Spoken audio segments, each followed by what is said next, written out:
This is FYI News 13, brought to you by SSPTV and the Hazleton Standard Speaker.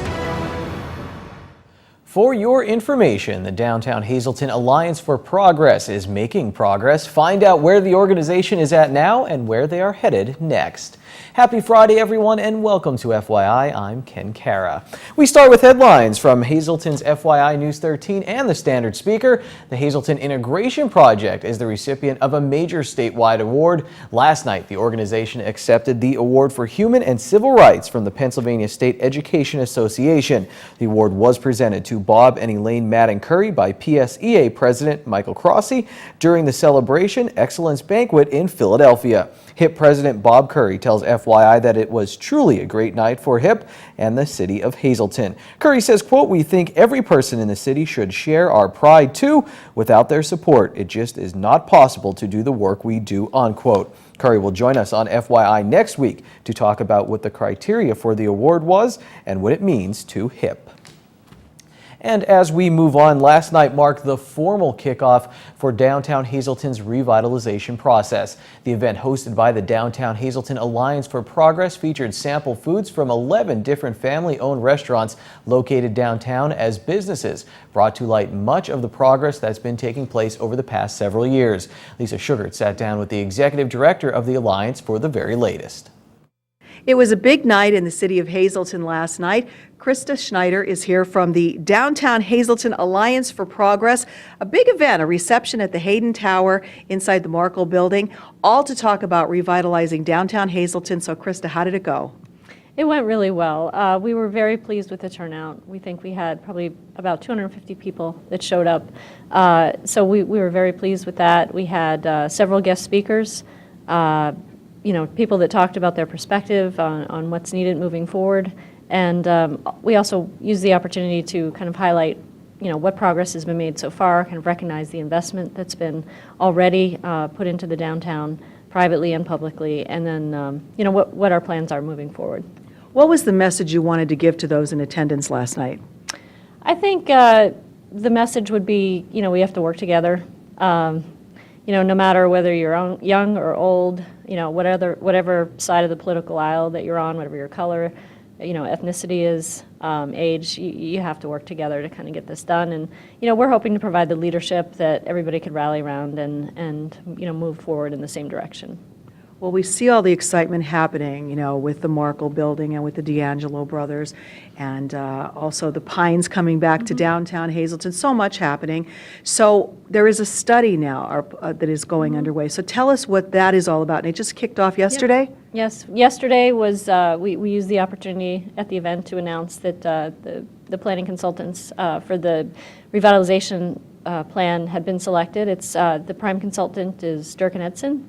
They're the planning and design consultants. They're working with some architects, Hemler and Kamad out of Scranton, and then we also have some economic development, redevelopment consultants out of the Philadelphia area that are joining them to basically, draft up a blueprint for us to use to move forward with, trying to attract investment, what new businesses to try to attract, how to grow businesses from within, how to market and promote the downtown. Does it need to be rebranded? If so, in what way? And people were able to provide public comment last night. Our consultants were there, asking people, questions and getting them to write down some things on note cards. So it was a good time. Now, this is a nonprofit organization, the Alliance, running all of this. So you're doing fundraising. Tell us where you're at with that and why you're doing it. Well, we have our fundraising goal. Basically, at the beginning of all this was to raise over $1 million over the next 6 years. And we're happy, last night we used the occasion to recognize those donors that have pledged our funding towards our organization. And we're happy to report we're almost halfway towards our goal. So the money goes, I'd say, about half of it's going to go to our operating costs and expenses, just providing the leadership, like I said, that we need to move things forward. But we also have some special projects and programs, a facade improvement program, for example, that we're trying to kick off. So some of the funding will go towards that. All right, so a big night last night. Where do we go from here? What's the next step in all of this? Well, the next step is throughout the month of June, our consultants are going to be in town quite a bit, doing building documentation, economic analysis, interviews, stakeholder interviews, public meetings, so the public will have hopefully much more opportunity to provide ideas and recommendations and help us all understand, what are the issues, what do we need to work on moving forward. Thank you, Lisa. We'll have more on the Downtown Hazleton Alliance for Progress on FYI weekend. In other news, a convenience store on East Broad Street near Hazel Street in Hazleton was robbed this morning. The suspect reportedly fled south on foot across Broad Street. Officers did take a man into custody after searching a vacant house 1 block from the store. It is unknown if he is suspected in the robbery. Hazleton police are looking for a missing teen. 14-year-old Christina Figueroa from Hazleton, who goes by Tina, was reported missing by her aunt. She was last seen at around 5 p.m. on Thursday. She is described as a Hispanic female, 5 foot 4 inches tall, weighing 125 pounds with long brown hair. If anyone has information on her whereabouts, call Hazleton Police immediately. The West Hazleton Neighborhood Crime Watch will meet on Monday at 6 p.m. The featured speaker will be pharmacist John Keegan, who will talk about prescription drug abuse. The meeting is set for 6 p.m. Monday at the West Hazleton Community Center. If you pick up a standard speaker tomorrow, you can read a preview of the state representative race in the 119th district. So pick up the standard speaker for that and much more. Coming up next on FYI, Janine and Chef Mark are cooking with the wonderful magical vegetable known as eggplant. I love eggplant so much, I think it is magical. After that, we'll talk about the always popular Taming of the Wolf Festival. FYI, we'll be right back. This is FYI News 13, brought to you by SSPTV and the Hazleton Standard Speaker. Well, it's inexpensive, but do you know how to cook with eggplant? On today's FYI in your community here at Sand Springs, we're cooking with Chef Mark. And the eggplant always scares me in the grocery store, and I always avoid it because I don't really know what to do with it. And sometimes you cook it wrong and it tastes bitter. So you need to show us what to do with that. Okay, and here at the restaurant, we do a couple different applications. We make eggplant rollatini. We do eggplant panini that we slice it lengthwise and we marinate it in some Zinfandel dressing, and then we grill it with fresh mozzarella and roasted peppers. So, I mean, if you have it like that, well, you don't really taste eggplant. You taste all the other ingredients, and it's really healthy for you.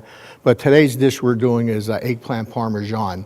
So we have an eggplant, and what we're going to do is take the skin off. I know it's sometimes there's nutritionists that keep the skin on, and a lot of chefs, they do that, and a lot of housewives, they keep the skin on because they don't want to waste. Okay. But I like taking it off. Okay. So what I like to do is just cut the bottom off and the top.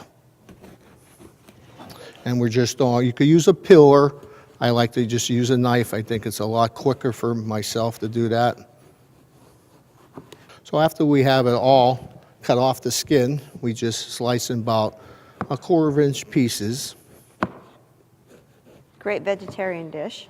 Also, like I said, we marinate in Zinfandel and we grill it and we make a panini out of it. Okay. But we're making a Parmesan, and just, you could have seasoned flour into the flour, then into the egg.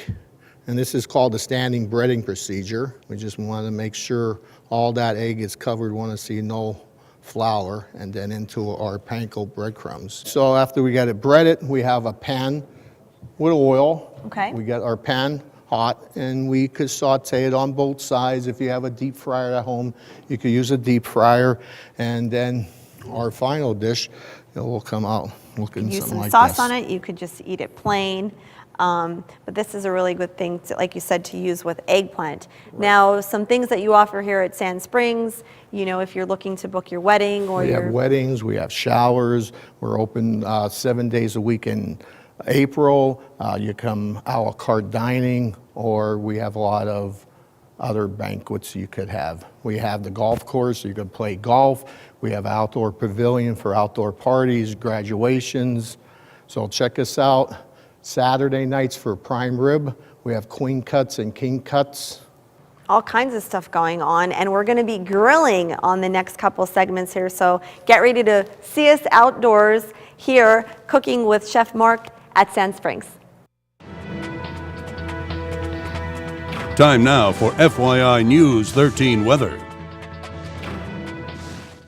Is it raining? Is it snowing? Is a hurricane blowing? To answer those questions, it rained pretty much all day. What a wild day it was weather-wise in the Hazleton area. Let's take a look at your weather from the National Weather Service for tonight. There is a chance of showers, and then will be mostly cloudy with a low around 43. To the weekend, a slight chance of showers after 2 p.m. on Saturday. Then it will be mostly sunny with a high near 60. For Saturday night, partly cloudy with a low around 43. Sunday will be mostly sunny, getting up to 58 degrees. Sunday night, we will get down to 38, kind of cold. Mostly sunny for Monday, high near 62. Monday night will be clear. Nice night, look at the stars. Get down to 41 degrees. Tuesday, mostly sunny, high near 66. And Tuesday night will be mostly cloudy with a low around 45. Tonight's weather is brought to you by Valley High, the area's oldest ice cream and fast food restaurant. Stop on in for a cold treat with their ice cream and yogurt, or some hot food with their burgers, hot dogs, fries, and much more. That's Valley High, located on Route 93 in West Hazleton. Stop on by today or give them a call at 570-455-5362. This Saturday marks the 12th annual Taming of the Wolf Festival in our area, and Cindy Donlin is the Lupus Foundation of Pennsylvania's patient education specialist, and she's been organizing this wonderful event for the past now 12 years. Unbelievable, Cindy. This has really grown. Absolutely, and I thank the community for that. Everybody here has been more than generous to us, and we're really seeing people getting diagnosed. It's amazing that people that have come up to me and said that they've been getting the proper care since I've started. It's a whole team effort. We have a lot of people to help me volunteer. I can't just say it's myself, and it's also God. We've been blessed from the beginning. I have to say amen to that. Now, Cindy, you yourself live with lupus on a daily basis. For someone who's not familiar with this, tell us a little bit about what lupus is. Lupus is one big allergy to yourself. Basically, we're an autoimmune disease, meaning that your body attacks itself and no longer recognizes its own organs. It could attack your brain, it could protect your heart, your lungs, your kidneys, your skin, your joints, your muscles. Almost every organ in the body can be attacked by lupus. It usually affects people between the ages of 15 to 45, and any race can be affected and any sex can be affected. And there's about 10,000 people in the Northeast region, 62,000 in Pennsylvania, and over 2 million in the United States of America. And the major symptoms are fatigue, joint pain, fevers that you can't explain, rashes that come and go, mood swings, depression, psychosis, seizures, kidney issues, heart issues. I mean, there's a big list of 14 different symptoms that you can be classified under, and the blood work doesn't always accurately point if it's lupus or not, and usually takes up to 3 to 4 years to be diagnosed. But once you get the right proper diagnosis, the treatments range for anywhere from just a rash cream for rashes all the way up to chemotherapy. So it depends on what severity level that you're at, what kind of treatment you need. Wow. All righty. Now, this event on Saturday is from 9:30 until 5 o'clock at the Candlewood Suites, and that's the hotel across from the Top of the 80s in Hazleton. Now, tell us what will be taking place. This is a major fundraiser for the Lupus Foundation, but it's also an educational event. Oh, it's one of the most exciting things you'll ever attend. We have a basket raffle with over 120 prizes, gift certificates from a lot of the local restaurants, all different thematic baskets. We have I've soiled myself a gardening basket. We have fetal attraction, which has baby supplies in it. We have Viagra Falls, which is all men's supplies like shaving cream and razor blades and stuff like that. We also have a barbecue from Mob City Barbecue. A guy's opening up a new business in town, Tony Bianco, and he's featuring his pulled pork, chicken thighs, and baked beans, and plus Snaps is giving us cold cut pizza, and Bonanza is giving us desserts, and we have lots of soda, coffee, tea, and water. We're going to have the Toon Bandits playing 50s, 60s, and 70s music. Now get this, they play at the Ventura County Fair every year, and they knew Johnny Cash's wife. They played at her birthday party. They're fantastic. You'll love them. And we're going to be having a screening. You can go lupus screenings and tons of brochures and information on lupus. If you have any questions, I'll be there all day long to answer them for you. We hope you could come out. The money stays locally to support our services here, and we also give money to the Lupus Research Institute, which is finding a cure for the condition. All right, well said. Well, the big event, the 12th annual Taming of the Wolf Festival, this Saturday, May 17th, 9:30 to 5 at Candlewood Suites. We hope you'll be there. Cynthia needs her own show. That's just my opinion. The American Red Cross Hazleton chapter will hold its annual Celebration of Life walk tomorrow at Whispering Willows Park in Cunningham. The event celebrates and honors members of the U.S. Armed Forces, veterans, and their families. The Celebration of Life walk also honors blood donors for their life-saving actions. The event begins at 10:45 a.m. and is open to the public. Registration is $5 per person. Here's your midday winning lottery numbers. The Daily 033, the Big Four 1206, Quinto 85011, Treasure Hunt 5, 9, 12, 14, 26. We'll update you on the District 11 track and field meet when we come right back.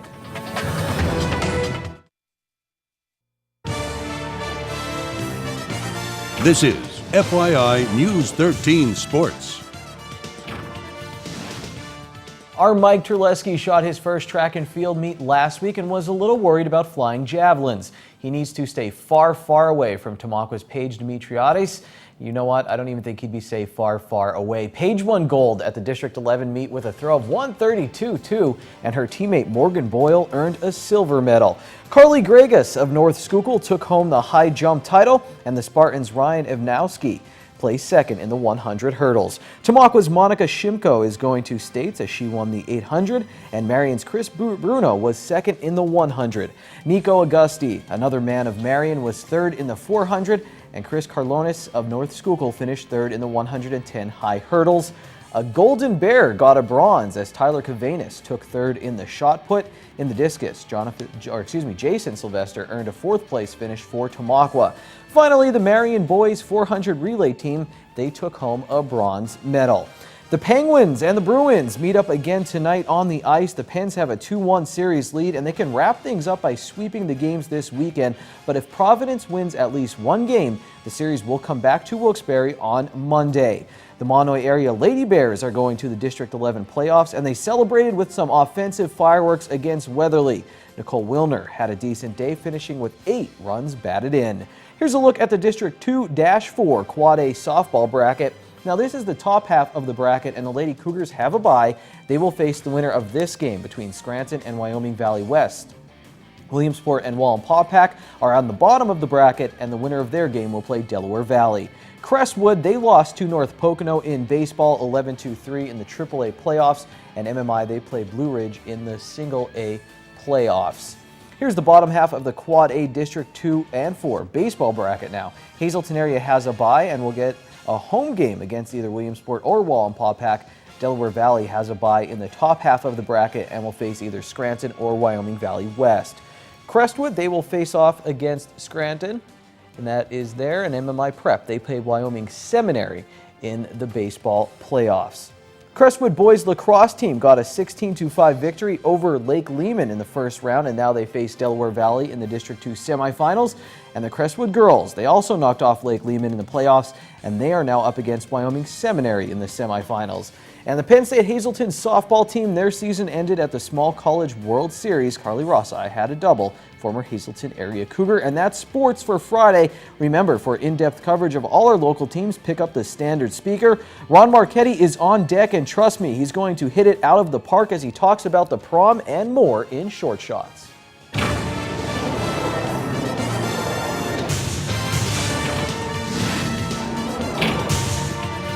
Bad hair day, terrible night for the prom. The Preakness is tomorrow. Hi, everybody. On this middle of the month Friday, the second jewel of the Triple Crown in horse racing will be run tomorrow in Maryland. The Preakness and California Chrome, who won the Derby 2 weeks ago, once again will be the favorite to win. But I don't think so. Anyway, this is Short Shots, and I took a squad full of shots after my Monday show for pronouncing Ginobili of the San Antonio Spurs, Gianoble, mother of God. Earl Hunsinger, former HHS B-ball standout long ago, delivered that first shot. Thanks, Earl, I deserved it.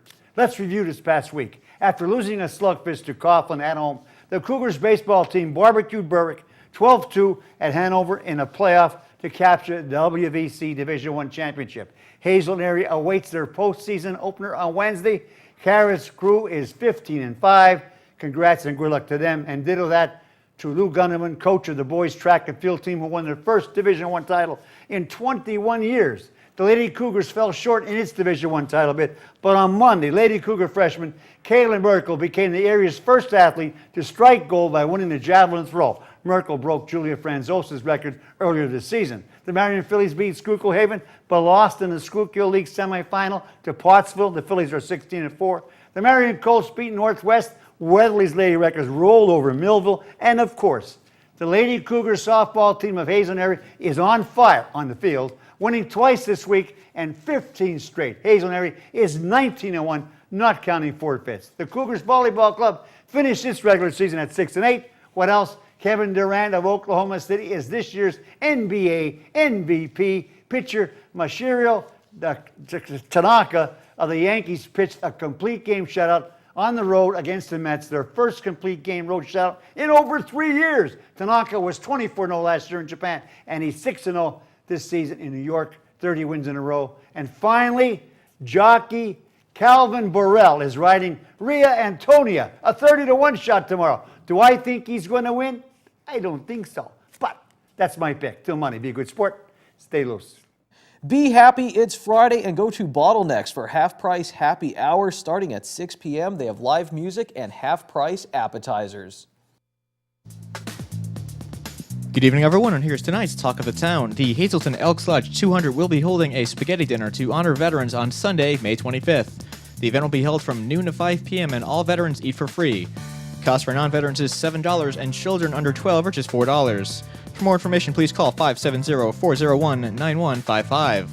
And the annual Shenandoah Kielbasa Festival featuring the Homemade Kielbasa Contest is set for May 17th on North Main Street.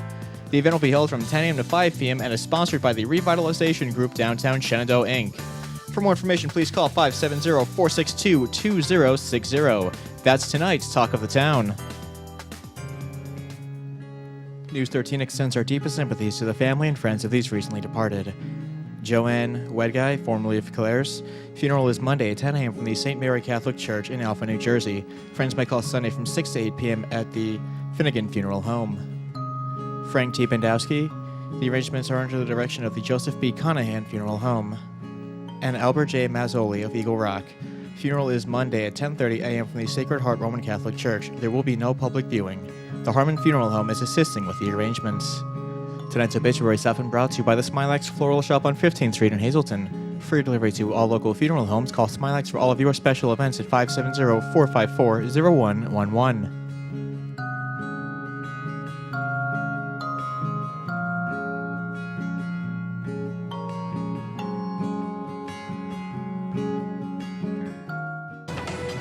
Attention pay-per-view subscribers, if you see your name right now on Channel 13, you'll have 13 minutes to call in and win a free movie from Service Electric Cablevision.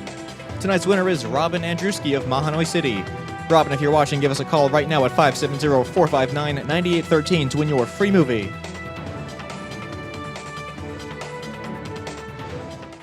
Just to clarify, it was the Crestwood softball team that lost to North Pocono in the district playoffs. Well, thank you all for watching this work week, and remember to tune in tomorrow at 9 a.m. for FYI Weekend. Until then, take it easy.